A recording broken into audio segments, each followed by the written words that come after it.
Selamat datang kembali.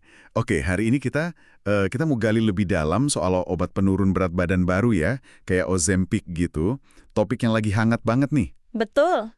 Sumber kita wawancara dengan Johan Hari soal bukunya Magic Pill. Nah, misi kita nih, coba kupas tuntas ya. Iya, Lebih dari sekedar hebohnya aja. Kita lihat manfaatnya, tapi juga resikonya, gitu kan. Berdasarkan riset sama pengalaman dia. penting banget ini. Soalnya minat orang tinggi sekali. Di Amerika aja, hampir separuh populasi pengen coba loh. Wah, Jadi Anda perlu lihat lebih dari sekedar, oh ini bagus atau ini jelek gitu. bener. Obat ini kan kerjanya niru hormon alami GLP-1, tapi efeknya ke badan, ke otak itu ternyata, jauh lebih kompleks. Lebih bisa dibilang intim lah. Intim ya, maksudnya gimana tuh? Coba bayangin deh, kayak yang Hari ceritain. Bangun tidur, kok nggak lapar kayak biasanya. Nah, itu dia. Atau makan dikit aja udah, wah kenyang banget. Itu kan rasa society ya, rasa puas. Mungkin udah lama nggak ngerasain yang sekuat itu. Secara teknis ya, obat ini tuh nyuntikin versi sintetis hormon GLP-1. Tapi yang ini awet, bisa seminggu. Oh lama ya? Ya, beda sama hormon alami kita yang cuma beberapa menit. Jadi dia terus-terusan kirim sinyal kenyang ke otak. Hmm, Tapi menariknya, ini bukan cuma soal perut. Sumber Anda kan nekenin banget gimana obat ini secara aktif ngubah cara kerja otak soal keinginan, soal kepuasan. jadi ke otak juga ya efeknya? Banget. Hasilnya yaitu penurunan berat badan rata-rata bisa 15%, bahkan ada yang sampai 24%. Tergantung obatnya juga sih. Gila banyak juga ya. Nah, tapi kan pertanyaannya, kok kita bisa sampai di titik ini? Maksudnya, kok sampai butuh obat ginian secara massal? Nah, itu dia. Hari kan ngajak lihat foto pantai tahun 79 tuh. Hampir semua orang kurus alami gitu. Iya, beda banget sama sekarang. Beda banget. Ada pergeseran besar kan dari makanan utuh, segar, ke makanan olahan. Apalagi ultraprosesan. Makanan industrial itu ya. Betul. Yang nutrisinya minim tapi adiktif. Ingat gak eksperimen cheesecake park ke tikus? Itu kan nunjukin makanan modern bisa ngerusak kemampuan alami milih makanan sehat. Bener. Nah, disitulah obat ini masuk. Kayak kata seorang profesor di buku Hari, ini tuh semacam solusi artifisial untuk masalah artifisial. Masalah yang kita bikin sendiri ya lewat industri makanan. Iya, kita kayak coba benerin sinyal tubuh yang udah dirusak sama makanan itu sendiri. Agak ironis ya.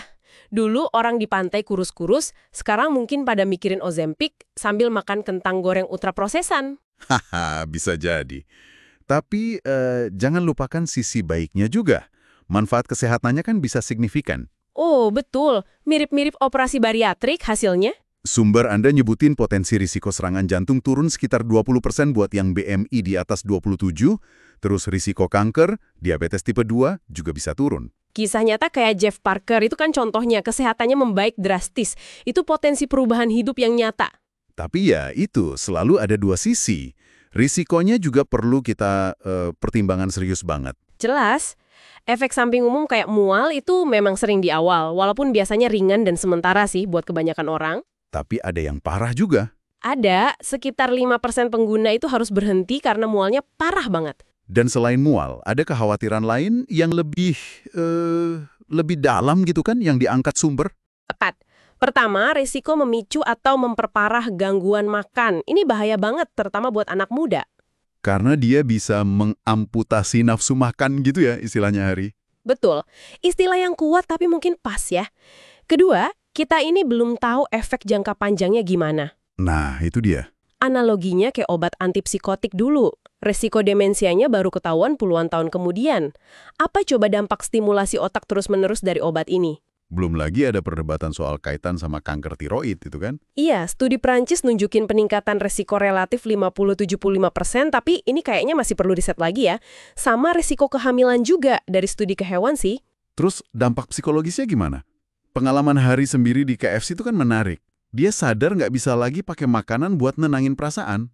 Nah, itu bisa bikin isu emosional yang selama ini kependam jadi muncul ke permukaan.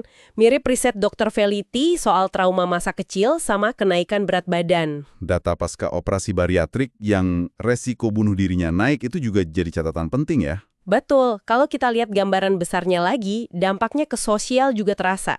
Gerakan body positivity jadi punya tantangan baru. Ada juga fenomena orang yang berat badannya sehat, tapi pakai Ozem buat estetika.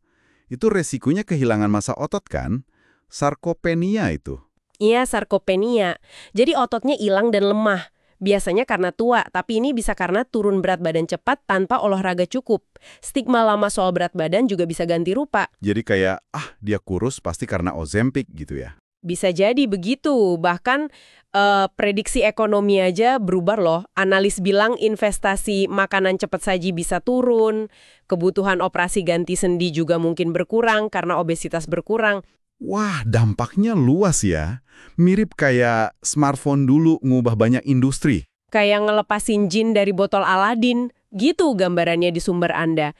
Keinginan buat kurus mungkin terkabul, tapi ada konsekuensi yang kita belum sepenuhnya paham. Jadi pilihan sulit ya, antara resiko obesitas yang udah jelas atau resiko obat yang sebagian masih misteri. Iya, semacam pertaruhan gitu. Jadi, apa nih artinya semua ini buat Anda yang dengerin? Ini jelas gambaran yang kompleks ya.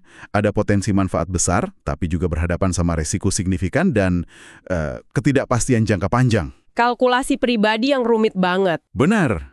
Dan ini bawa kita ke pertanyaan penting buat direnungkan nih. Sambil kita pakai solusi artifisial ini, ada nggak langkah konkret yang bisa kita ambil? Mungkin belajar dari Jepang ya, yang obesitasnya rendah. Untuk mengatasi akar masalahnya. Lingkungan pangan kita itu. Betul, mengatasi masalah artifisial itu sendiri demi kesehatan jangka panjang kita, generasi mendatang. Coba renungkan lagi deh, hubungan pribadi Anda dengan makanan dan kesehatan dalam konteks baru ini gimana?